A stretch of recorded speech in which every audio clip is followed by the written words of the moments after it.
So to explain to on this video how to change the water pump for the Audi A8 windscreen washer pump. I was getting nothing out my jets, checked all the fuses and everything, no problems at all with that. So to remove to get to the pump, take the wheel off, take the carpet sort of arch clearance kind of skirt, whatever you call it. You need a Torx screwdriver,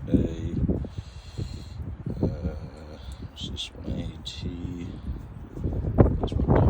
it's a small Torx head that will take off the screws for the carpet. There's a number of screws holding it on to the actual body.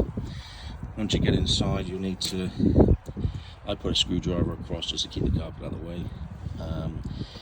Then the actual pump sits inside there. You can see it's still draining. It actually sits like that inside. What I did was I took off the pipe here that feeds the jets. Took this off and started to drain. It's only got a little bit left to go, so I took that off first.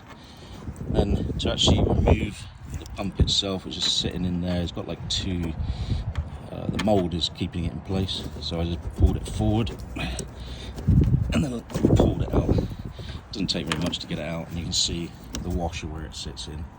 It's just there. It's just a bit of water coming out there now. Okay, so that's your pump.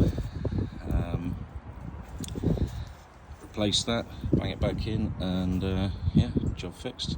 The pump is located on a British A8. It's located on the driver's side, so I'm not sure about European car, this version. It's located on the driver's side front wheel behind the arch. Alright, so as you can see, there's the reservoir. And yeah, I hope this helps someone who has the same trouble. Alright, cheers. Thanks for watching. Bye bye.